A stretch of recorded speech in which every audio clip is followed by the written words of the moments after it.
Thank you. Thank you for a wonderful introduction. So yeah, we started looking at communication campaign, but I always said to gain the ability to communicate, we need to understand what we are communicating about, right? So it's about training. And I'm very pleased today, after a couple of years' work, that we all agreed, we've been working hard to launch today the Esso Academy.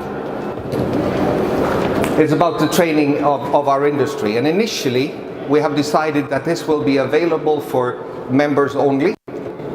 I mean, we can think about things like competitive edge to other parts of the market. But we also have a challenge we need to address, which is not solved at the moment. I see connections I made in India here. I see from other countries. I mean, in Europe, we are 10 organized countries so far, being members of Esso. What do we do with you guys that don't have an organization? Let's talk about that.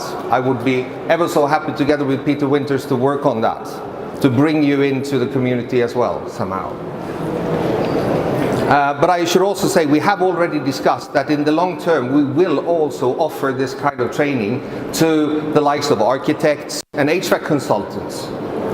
Because I met an architect a couple of years ago in Sweden. She said, Anders, I was trained as an architect, nobody said anything about shading, and for 25 years I didn't have to care.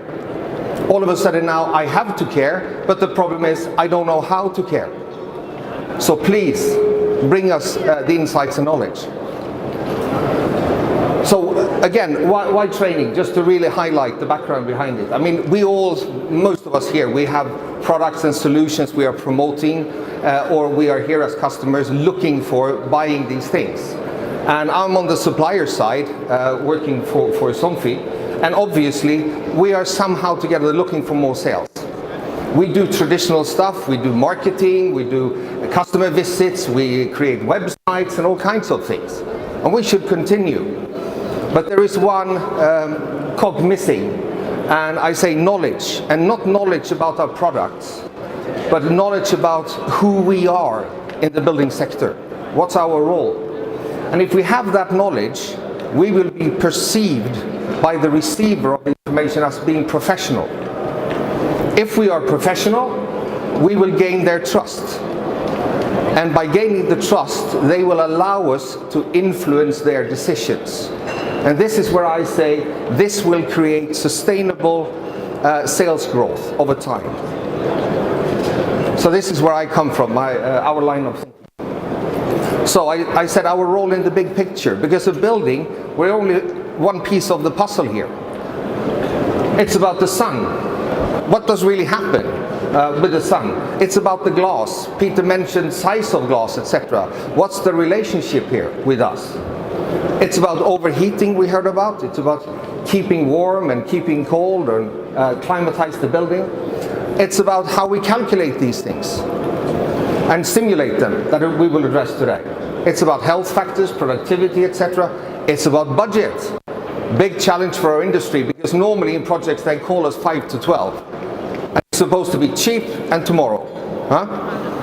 We need to address how can we be involved earlier in the planning phases, have a fair chance to promote quality and good performance of our solutions for the benefit of everyone.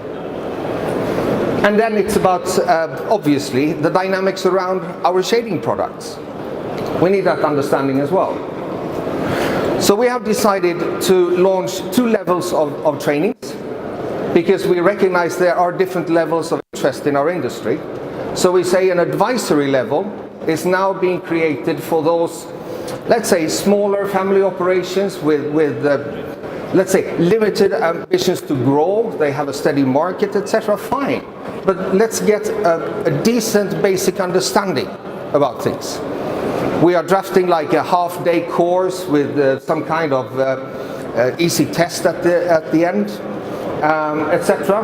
As an introduction, and also as a teaser, maybe initiating and inspiring, say, oh, this was interesting, I would like to take the expert level because I really want to learn more about this. I like this. Yeah, sorry, half-day course and certificate of participation. The other one is the expert level, which will probably range over 2 days. There will be a proper written exam. Excuse me, I need some water. And there will be a proper certificate connected to this.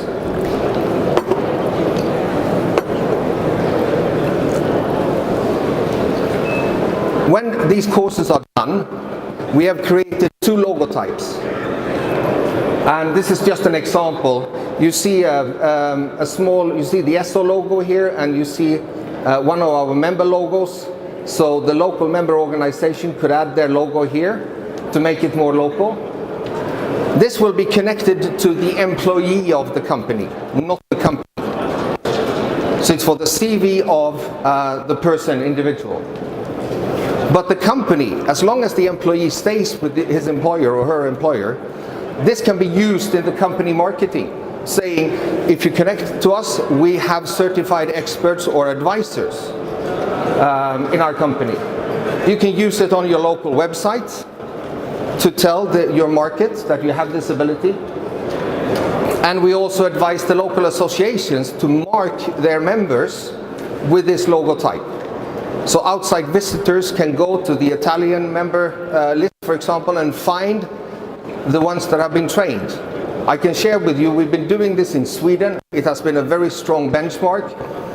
Magnus from Sweden is here, from the Swedish organization. It has been very successful, driving our industry, growing the interest, but also on the purchasing side, there are tenders out now saying we don't accept tenders from companies that are not members of SSF in Sweden, and if they didn't do the training, we don't look at the tenders.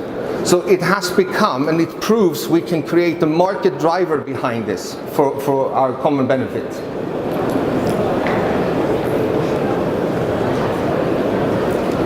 Practically, it will be organized by the local associations in terms of location, logistics, translation of material, etc. So we still have some homework to do to be ready.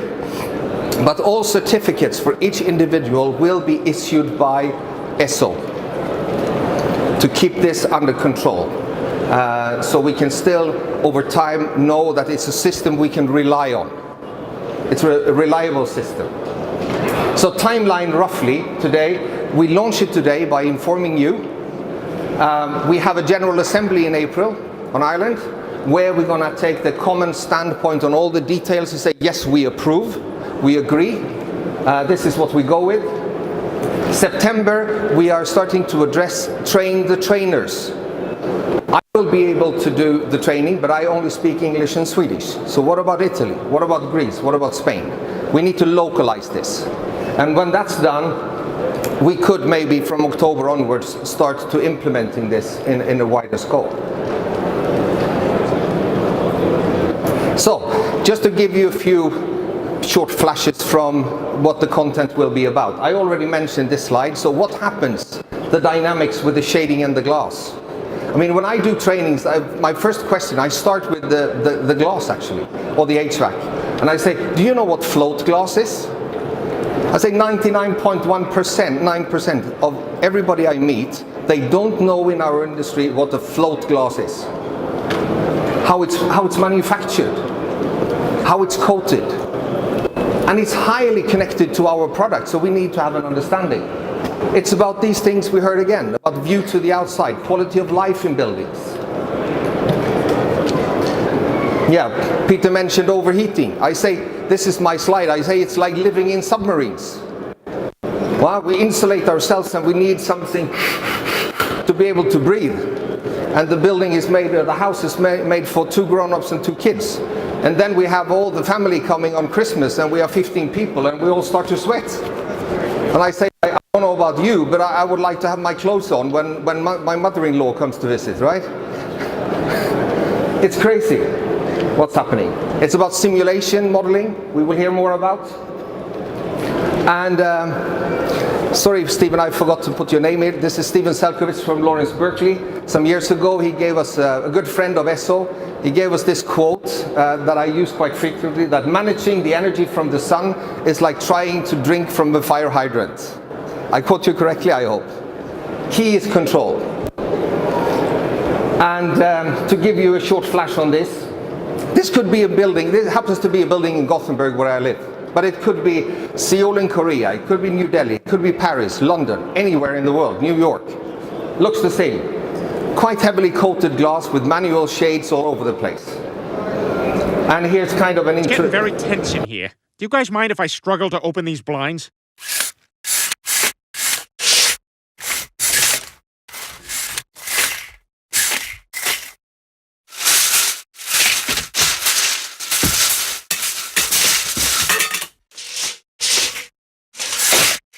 Damn it, come on, stay up there. You gotta yank it to the side, Peter. I'm yanking it as far as it goes. You gotta catch it on the thing. Oh, that's helpful.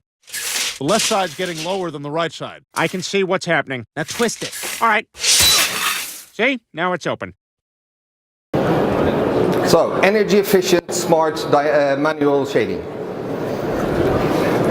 So I used this in the trainings already.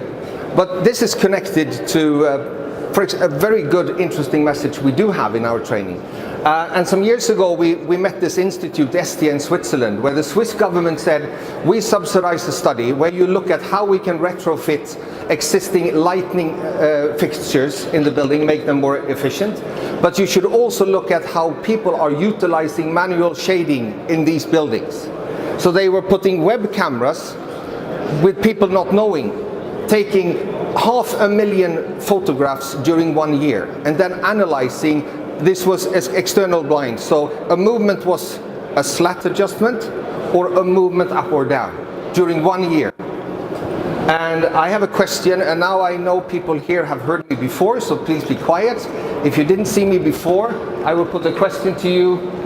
How many movements do you think in average per blind per week was the result of this study?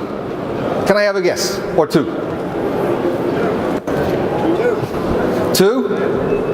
Zero? Yeah? I hear anything from 0 to 75. It's actually 1.74. It's less than 2 per week. This is reality. And it's from Switzerland, so I normally say they are quite intelligent people in Switzerland, so I think we could take this as a good benchmark. So again, you heard Andrew mentioning our potential to grow our business. And it starts, for me, it starts with the basic knowledge where we come from, for sure. So I thank you for the attention.